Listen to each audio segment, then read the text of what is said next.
Pharmaceutical marketing.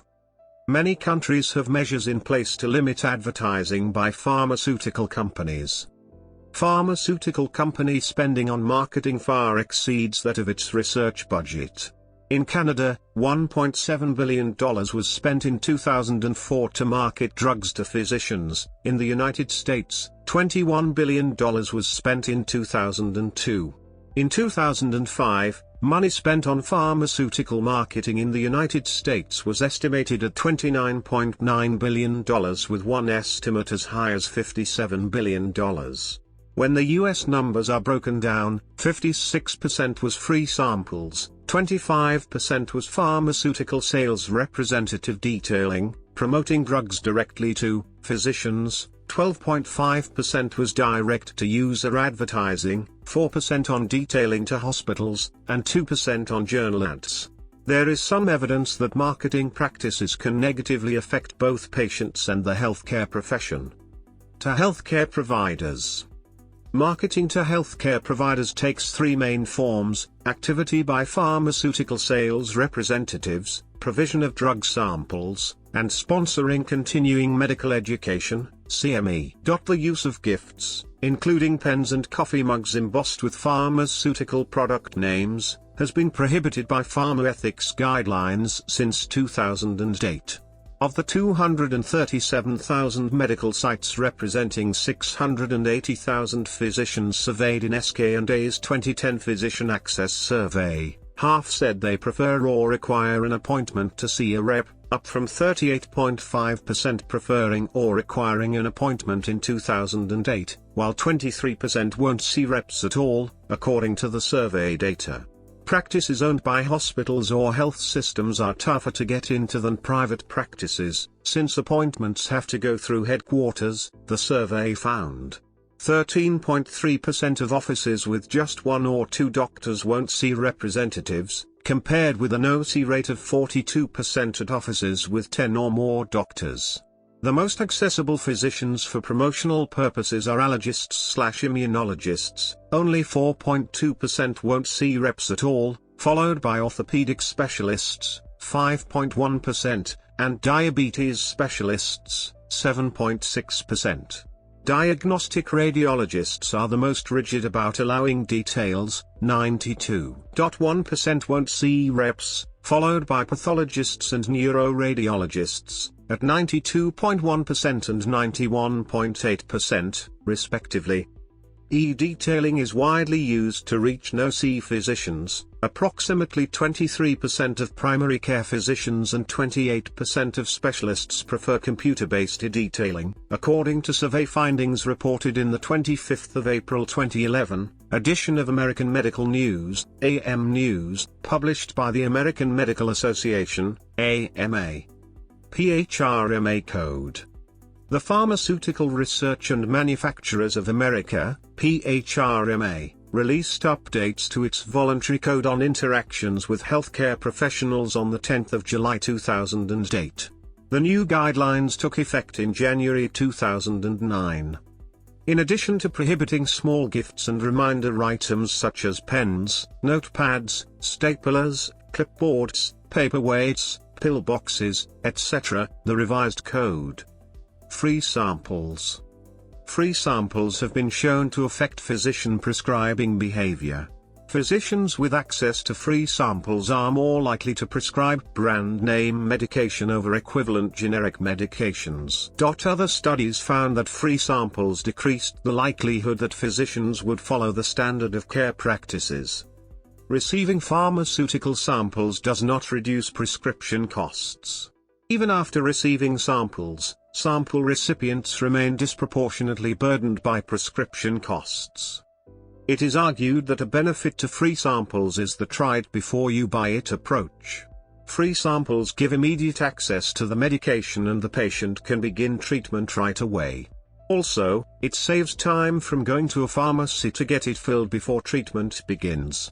Since not all medications work for everyone, and many do not work the same way for each person, free samples allow patients to find which dose and brand of medication works best before having to spend money on a filled prescription at a pharmacy. Continuing medical education. Hours spent by physicians in industry-supported continuing medical education, CME, is greater than that from either medical schools or professional societies. Pharmaceutical representatives. Currently, there are approximately 81,000 pharmaceutical sales representatives in the United States pursuing some 830,000 pharmaceutical prescribers. A pharmaceutical representative will often try to see a given physician every few weeks. Representatives often have a call list of about 200 to 300 physicians with 120 to 180 targets that should be visited in 1 to 2 or 3 week cycle. Because of the large size of the pharmaceutical sales force, the organization, management, and measurement of effectiveness of the sales force are significant business challenges. Management tasks are usually broken down into the areas of physician targeting, sales force size and structure, sales force optimization, call planning, and sales force's effectiveness. A few pharmaceutical companies have realized that training sales representatives on high science alone is not enough, especially when most products are similar in quality. Thus, training sales representatives on relationship selling techniques in addition to medical science and product knowledge, can make a difference in sales force effectiveness. Specialist physicians are relying more and more on specialty sales reps for product information, because they are more knowledgeable than primary care reps. The United States has 81,000 pharmaceutical representatives, or 1 for every 7.9 physicians. The number and persistence of pharmaceutical representatives has placed a burden on the time of physicians. As the number of reps went up, the amount of time an average rep spent with doctors went down, so far down, that tactical scaling has spawned a strategic crisis.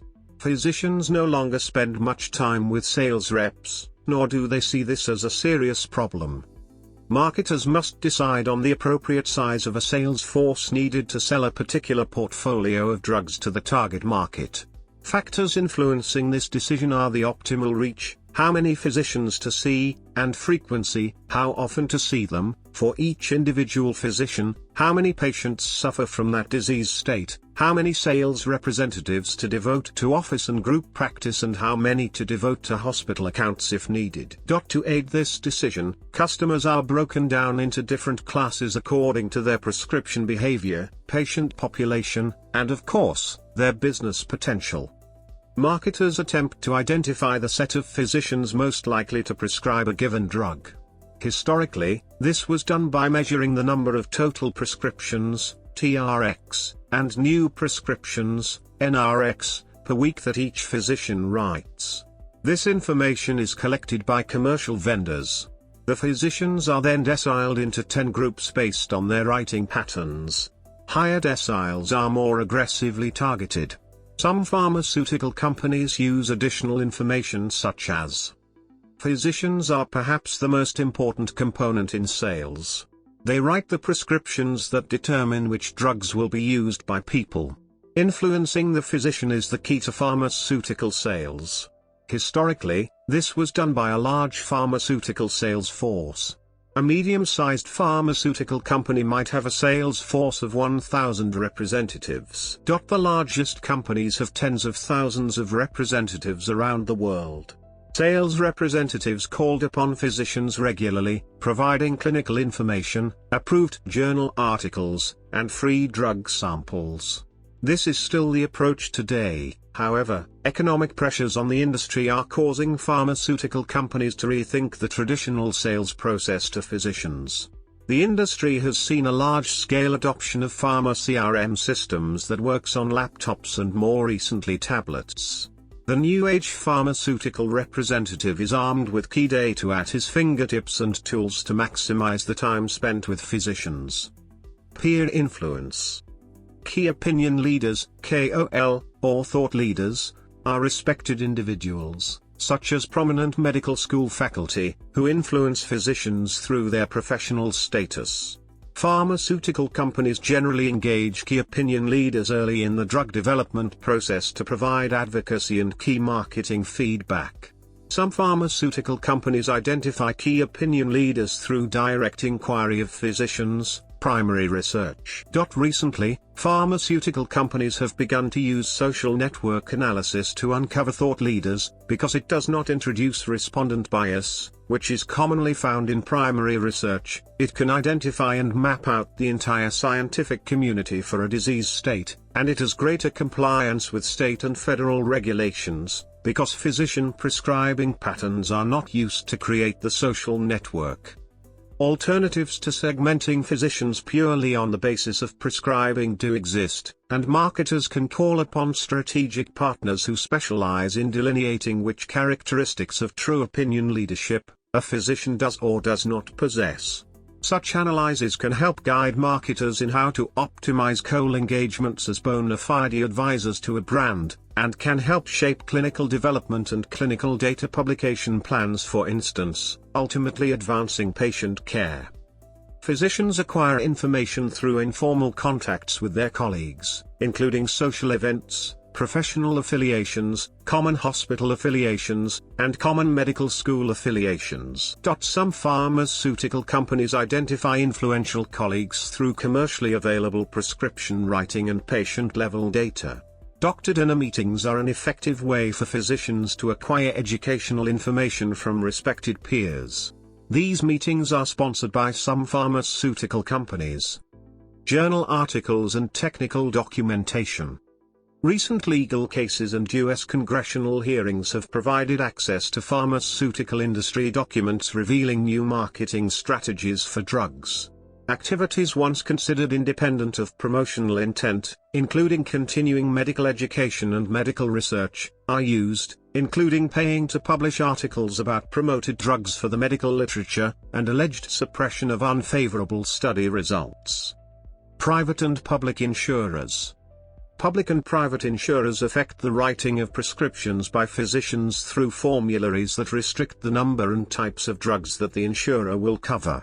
Not only can the insurer affect drug sales by including or excluding a particular drug from a formulary, they can affect sales by tiering, or placing bureaucratic hurdles to prescribing certain drugs. In January 2006, the United States instituted a new public prescription drug plan through its Medicare program.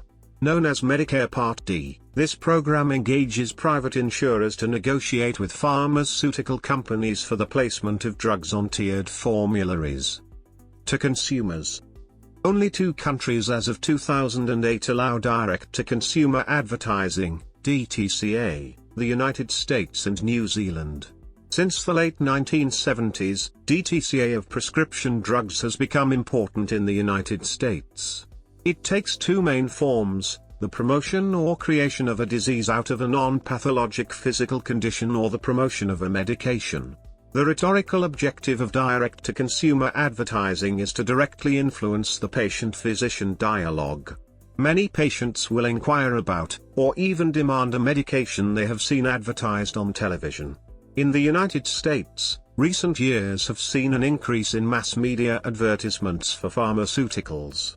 Expenditures on direct-to-users advertising have more than quintupled in the 7 years between 1997 and 2005 since the FDA changed the guidelines, from $1.1 billion in 1997 to more than $4.2 billion in 2005, a 19.6% annual increase, according to the United States Government Accountability Office, 2006.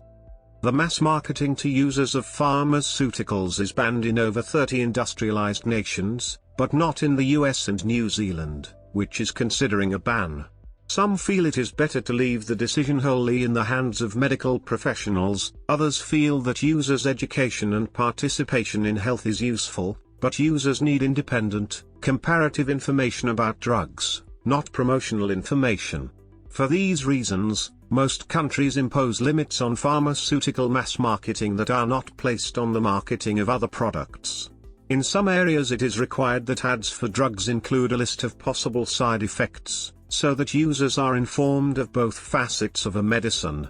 Canada's limitations on pharmaceutical advertising ensure that commercials that mention the name of a product cannot in any way describe what it does.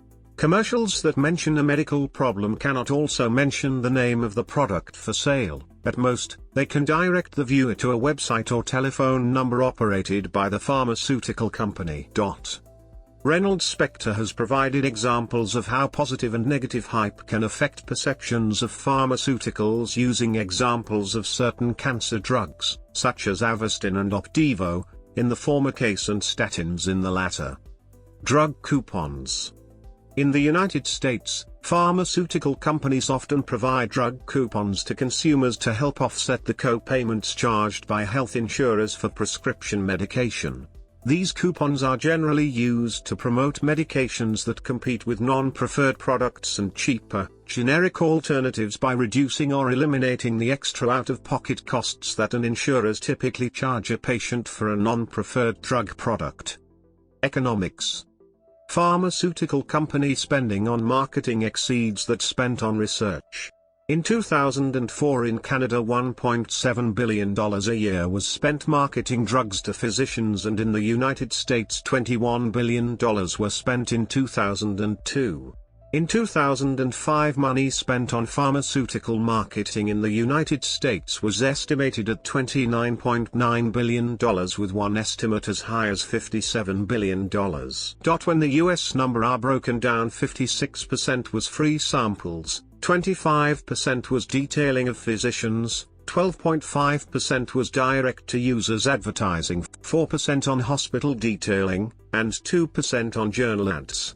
In the United States approximately $20 billion could be saved if generics were used instead of equivalent brand name products.